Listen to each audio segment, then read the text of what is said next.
Boa noite a todos, eu sou Cláudio Dantas e este é o Ponto Final, o programa para a gente encerrar a semana pontuando as grandes discussões nacionais, sempre com convidados especiais com o objetivo de estabelecer um diálogo e elevar a régua do debate.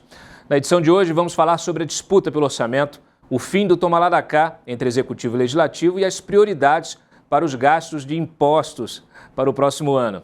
Antes de abrirmos o nosso debate, vamos assistir a uma reportagem especial sobre o tema.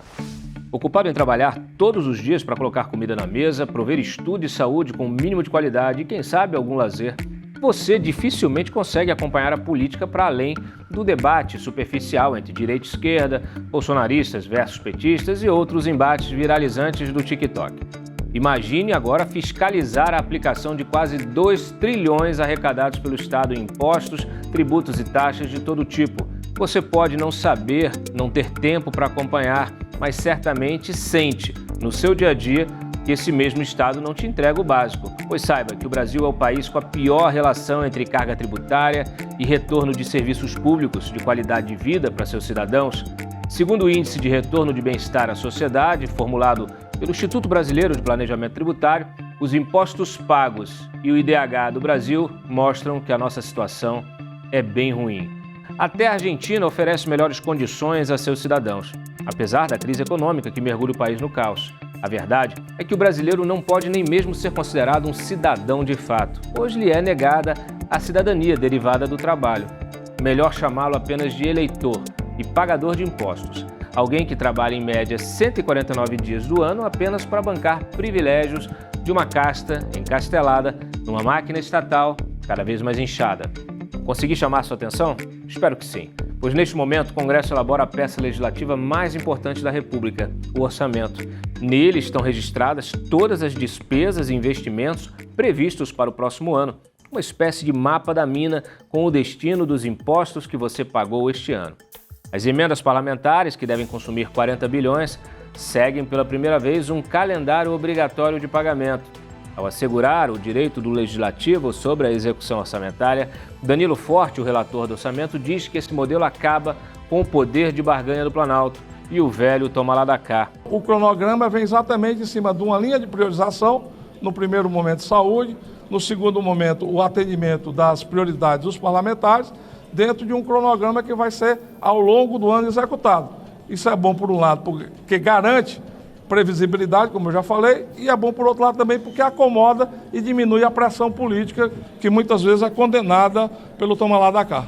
E é comum antes de cada votação no Congresso. O problema é que o atual governo gosta de gastar mais do que arrecada e alguém terá de pagar a conta.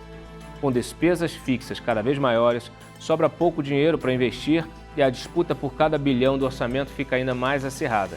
O Planalto quer ao menos 4 bilhões fora do PAC para gastar sem regra fiscal, enquanto o Congresso quer quantia semelhante para bancar o fundo eleitoral nas eleições municipais. Como a conta não fecha, o orçamento já sairá da prancheta com uma previsão de contingenciamento de 53 bilhões de reais.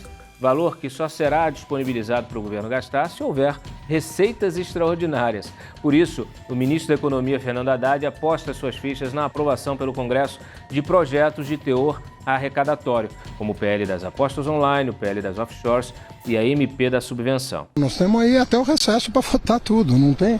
E o ano, assim, a última lei a ser aprovada é justamente o orçamento. Por quê? O orçamento, para você votar o orçamento, você precisa saber quanto que você vai ter de arrecadação desses setores que não pagam imposto. Você precisa saber quanto que os setores que não pagam imposto vão passar a pagar, para daí poder fechar o orçamento, né, como a gente encaminhou para o Congresso, ou com as alterações que o Congresso entender pertinentes. Por isso, Lula vetou o PL da desoneração da folha e artigos do arcabouço fiscal que relaxam os controles sobre gastos. Por isso, o senador Randolfo Rodrigues tenta emplacar no orçamento uma emenda que rasga a nova regra fiscal, permitindo que o governo gaste mais por fora, reduzindo o contingenciamento para 23 bilhões. Vamos aguardar, se for necessário. Vamos aguardar o texto. Pelo que foi dito, o que eu posso dizer para você e para vocês, não importa a cor do gato, o que importa é que ao fim pegue o rato. O objetivo, o espírito que estipulávamos, que era ser coerente a LDO no limite de contingenciamento com o arcabouço, esse espírito foi acatado, foi respeitado pelo relator da LDO e nós saudamos que tenha sido assim. Bom, são muitos números e eu não vou tomar o tempo de vocês com explicações técnicas, pois sei que ninguém tem tempo para acompanhar a política e saber o que fazem com todo esse nosso dinheiro. Concentrem-se em trabalhar e a continuar pagando seus impostos. Hoje trouxemos 2 convidados especiais para debater o tema: o deputado federal Danilo Forte, do União Brasil do Ceará, que é o relator da Lei de Diretrizes Orçamentárias, a LDO, e o doutor em Ciência Política pela UNB, Leonardo Barreto. Senhores, muito bem-vindos aos estúdios da Jovem Pan, aqui em Brasília. Obrigado, boa noite. Deputado, vamos começar aqui com uma pergunta que não quer calar, né? Quando o senhor veio com a ideia do calendário de emendas, né, para liberação de emendas obrigatórias, eu inclusive elogiei essa proposta, achei que era assim, realmente uma mudança, né? uma novidade nessa relação entre executivo e legislativo, nessa disputa pelo orçamento, nessa disputa cada vez mais acirrada por um orçamento cada vez mais curto. Esse governo de cooptação, né, como virou a política brasileira, ele é ruim para todos nós, né? Ele manipula o parlamento, ele cria subserviência entre os poderes e cria sempre um atrito permanente de descontentamento, porque nem todo tempo vai estar todo mundo contente com a mesma forma como é tratado. Então, diante disso, e com o crescimento que existe hoje, né, da presença política do parlamento no jogo dos poderes, o parlamento se fortalece tanto na sua autonomia, que começou a ser construída quando, exatamente 10 anos atrás, eu fui o relator da LDO e criamos a emenda individual impositiva. Naquela época, nem sequer emendas para a oposição eram liberadas. E hoje, o grande avanço, a grande evolução é se a gente conseguir fazer com que haja um cronograma de liberação dessas emendas. O governo tem um planejamento de receita. O governo tem um planejamento de investimento. E por que não pode ter um planejamento de liberação das emendas? Com isso, você fortalece a relação, você cria uma aliança, uma relação não de subserviência, né, não de convalidação de atos comprados ou muitas vezes subjugados, mas você cria uma subserviência no sentido de que nós temos que cumprir esse cronograma. E cumprir nesse cronograma, a obrigação do parlamento é também ajudar no planejamento e também na execução orçamentária. Então eu acho que se a gente quer acabar, inclusive, pauta-bomba no Congresso Nacional, sim, a gente tem que disciplinar a execução orçamentária. Porque o parlamento tem que entender também que quando vota pautas-bombas pelo mérito populista que as tem, ele também está fragilizando o orçamento. E o orçamento hoje é compartilhado, parlamento e poder executivo. E vai ser compartilhado também na execução. Também não pode privilegiar um em detrimento de outro, e nem subjugar um ao outro. O deputado, os críticos das emendas parlamentares, eles dizem que ele pulveriza o orçamento e tira a racionalidade da execução das políticas públicas. E hoje uma parte muito significativa do orçamento é controlada pelos deputados e é controlada pelo Congresso Nacional. Como é que o senhor faz esse diálogo, como é que o senhor rebate essa crítica que é feita a esse controle do orçamento pelo Congresso Nacional? Nenhuma emenda parlamentar e nenhuma despesa discricionária do Poder Executivo é colocada no orçamento se não tiver uma ação e um subtítulo. E quem determina as ações e os subtítulos no orçamento é o Poder Executivo. Quem diz quais são os programas em quais vão receber emendas parlamentares é o Executivo. A gente pode até aprimorá-los. Por exemplo, agora nós inclusive abrimos espaço para o parlamentar que quiser colocar a sua emenda no PAC, ele pode colocar. É do livre-arbítrio do parlamentar. As bancadas podem identificar as obras estruturantes dos estados e determinar para lá aquele recurso necessário. Por exemplo, nós lá no Ceará temos um convencimento que a gente tem que aproveitar a emenda de bancada, tanto para fazer um avanço no tratamento de oncologia, tratamento do câncer, como também na duplicação das rodovias federais. Então nós vamos nos unir para que as emendas possam fortalecer essas emendas estruturantes.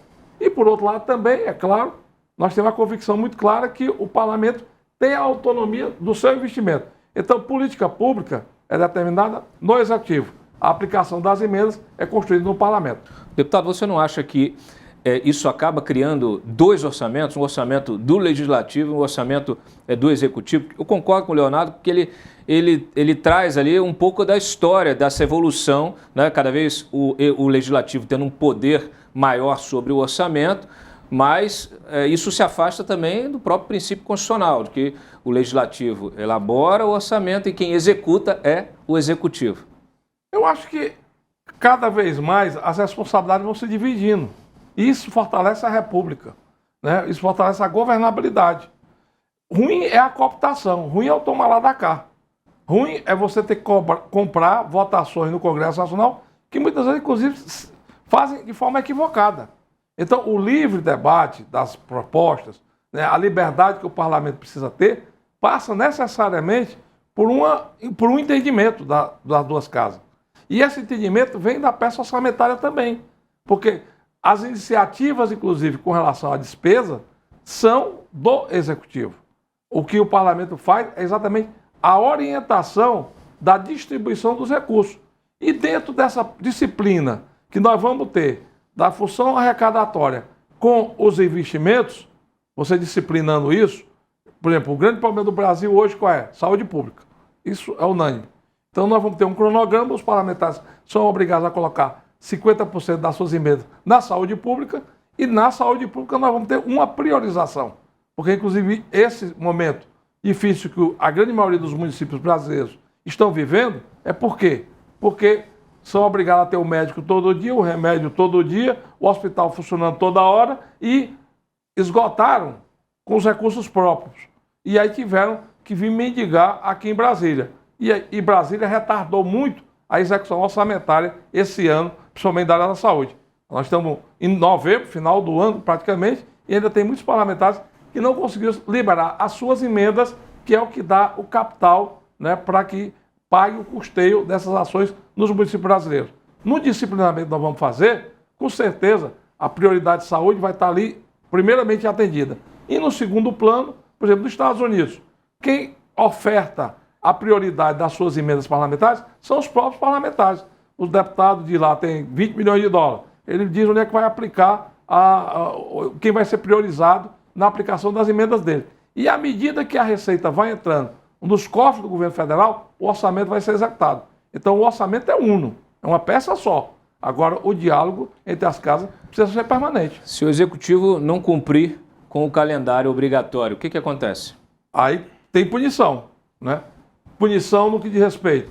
Se tiver um problema fiscal, uma queda de arrecadação, se tiver um problema de uma pandemia, se tiver uma guerra que faça uma distorção no orçamento, aí o próprio Executivo vai ao Parlamento, pede uma suplementação para readequar aquela disciplina financeira à execução orçamentária. E se não cumpri-lo com dolo, né, para prejudicar o parlamentar ou para prejudicar o programa a ser executado, o que é que vai ter que responder administrativamente e criminalmente. Então, é dessa forma que funciona. E dessa forma é a melhor forma para funcionar. Quando o Brasil conseguir ter essa disciplina, você vai ver que vai melhorar muito a política pública no Brasil. Porque o próprio parlamento vai ser corresponsável pela execução orçamentária. Mas tem arcabouço legal já ou precisa construir um arcabouço legal para responsabilização? Porque o que a gente fez, por exemplo, com o fim do teto de gastos, com o novo arcabouço, foi fragilizar essa punição, né? Relativizar um pouquinho, reduzir a possibilidade de você punir, por exemplo, com um impeachment, um presidente que não cumpra a meta fiscal. Tem a responsabilidade fiscal, né, que é fundamental, de como o governo gasta, que evitava as pedaladas. Foi votada a lei do teto, né? Quem destronou a lei do teto foi a pandemia, né? Ali se perdeu totalmente qualquer equilíbrio. Então, em vez de... O que é que os outros países fizeram? Os outros países fizeram a suplementação e mantiveram a sua política fiscal. E agora estão se readequando à política fiscal que fizeram no passado. No Brasil, tudo se muda. Se muda para continuar do mesmo jeito. Então, isso está errado. Então, o que é que aconteceu agora? Agora se inchou, né? Se criou uma PEC da transição que inflacionou ainda mais o orçamento público, né? Inclusive, nós estamos pagando a conta agora, né? E estamos com dificuldade, inclusive, para fechar o orçamento do ano que vem. E o grande problema para fechar o orçamento do ano que vem é como fica, né, as premissas que constituem o orçamento. no que diz respeito à arrecadação, no que diz respeito à despesa, no que diz respeito ao financiamento da dívida, né, no que diz respeito à previdência social. Tudo isso, né, desmoronou. Por quê? Porque nós herdamos uma conta muito grande e que foi aumentada esse ano em função, inclusive, de queda de arrecadação, da política equivocada de sufocar a economia com aumento de impostos. Eu sou radicalmente contra o aumento de imposto, porque eu acho que você diminui a atividade econômica e diminuindo a atividade econômica, o governo depois paga a conta, porque também cai a arrecadação. Quem paga a conta somos nós, né? Exato. Porque o governo não produz nada. Leonardo, deixa eu só te... Claro, antes de você... segura a tua pergunta, porque eu também quero te fazer uma pergunta. Vamos lá. Você, como um cientista político, como um observador da cena política, você já tem uma grande experiência aqui em Brasília. Você acredita que acaba realmente o toma lá da cá com essas emendas obrigatórias? Ou há algum, vamos dizer assim, ainda há espaços, janelas aí para esse tipo de barganha, de pressão?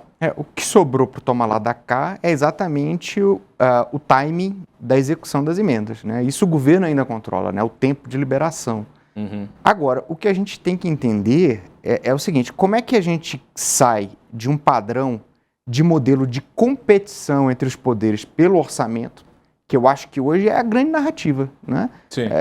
A gente está vendo aí o debate, a ideia, parece que executivo e legislativo estão concorrendo pelo orçamento. Né? E a gente passa para um modelo de cooperação entre executivo e legislativo para o desenho do orçamento.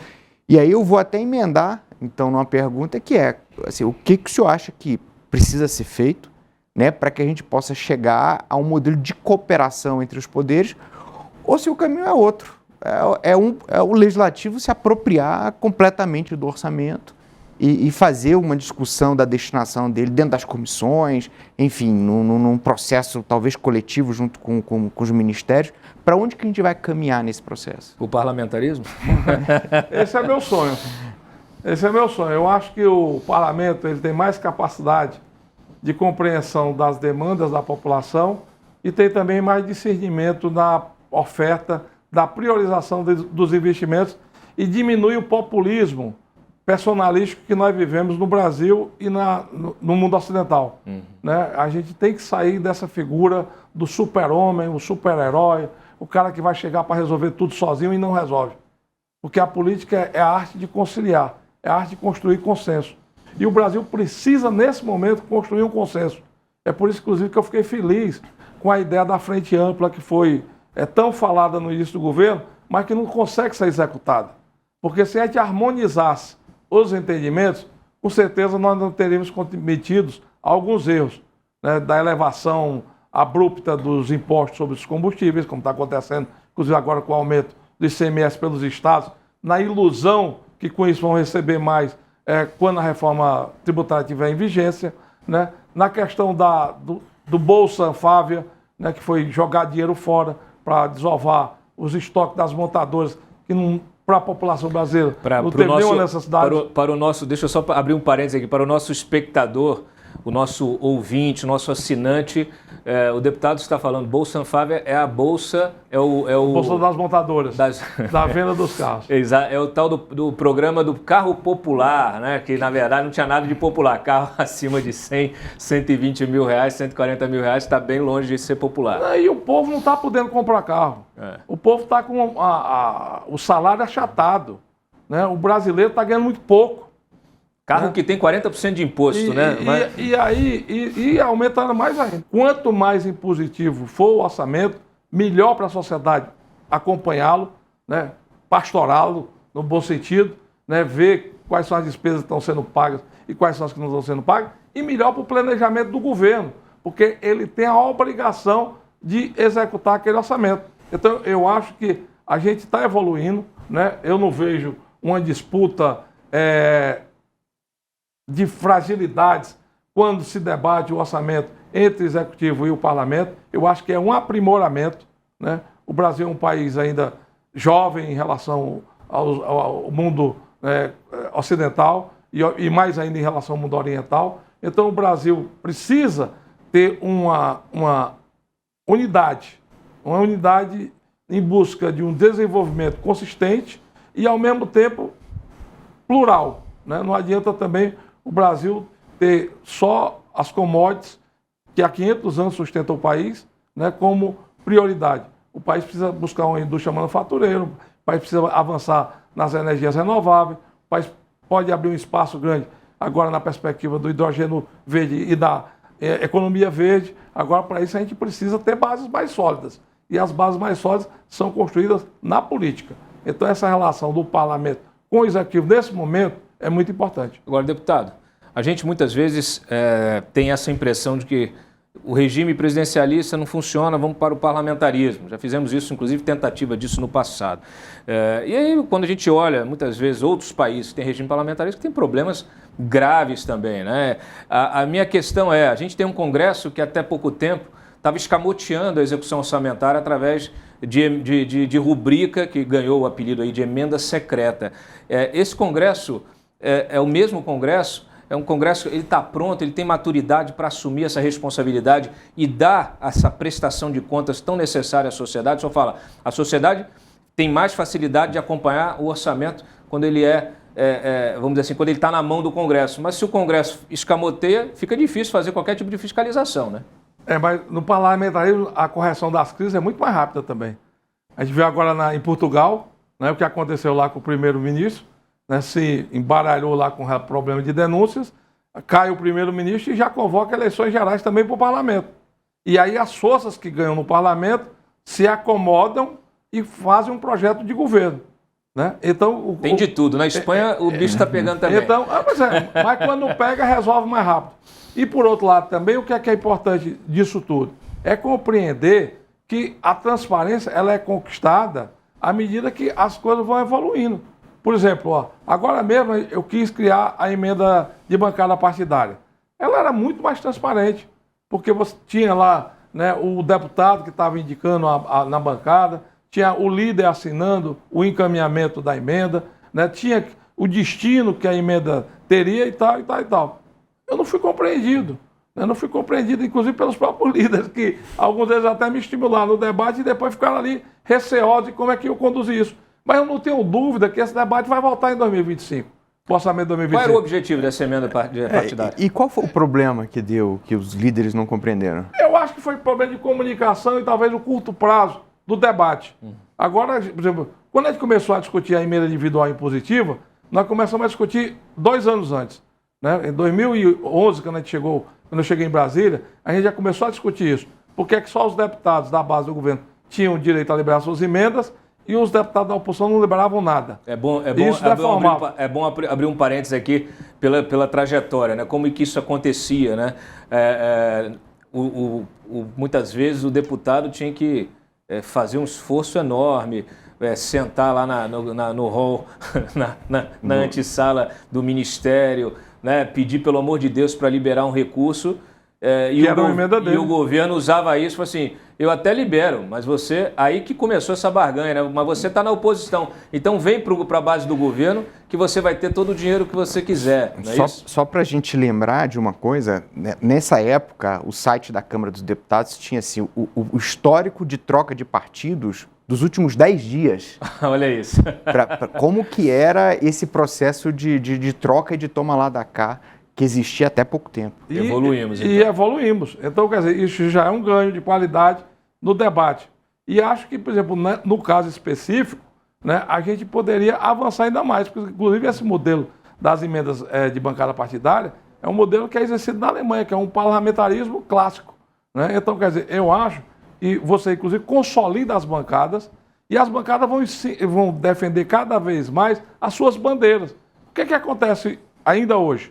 Mesmo com toda essa evolução que nós tivemos.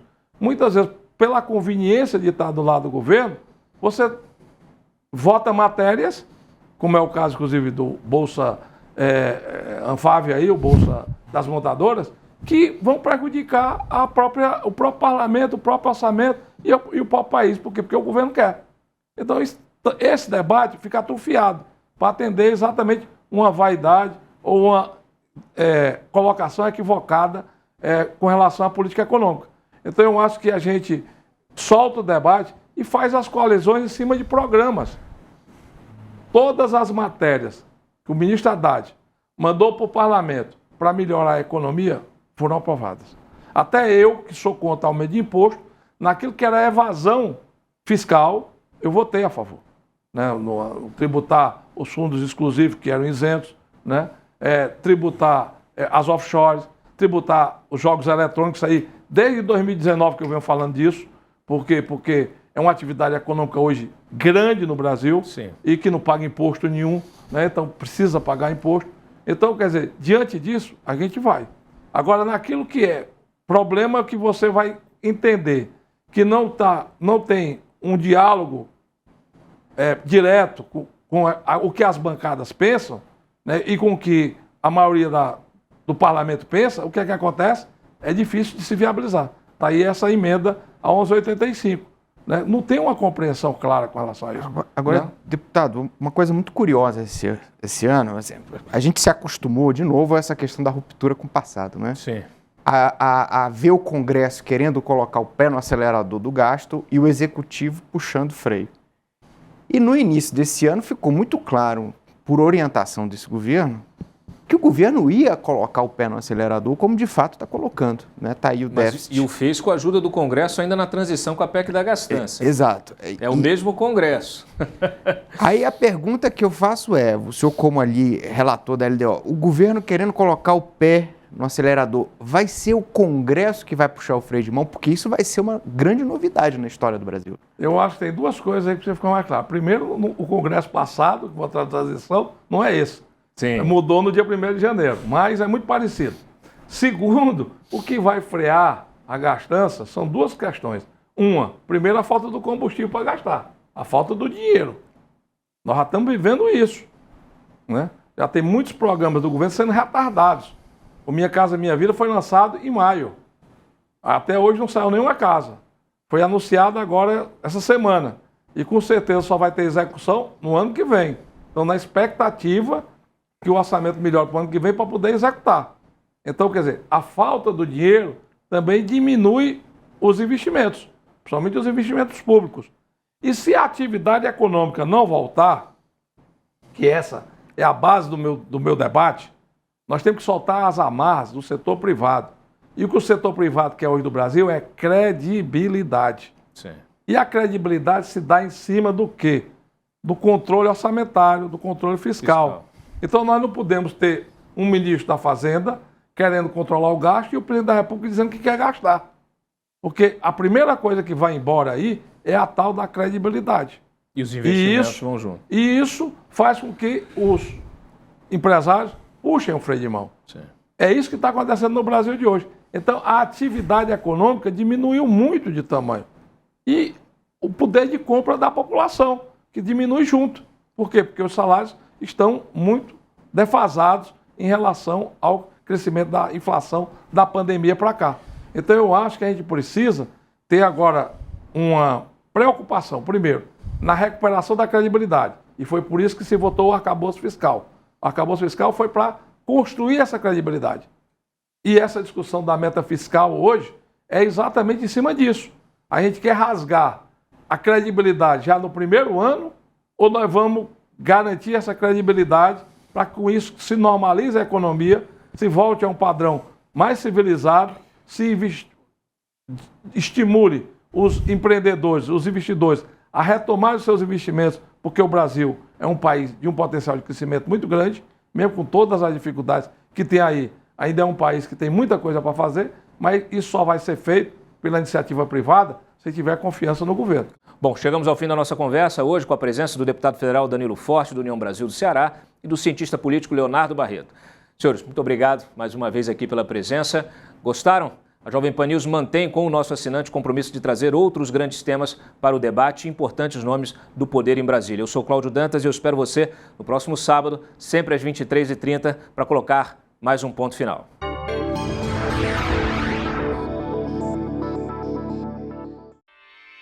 Realização Jovem Pan News.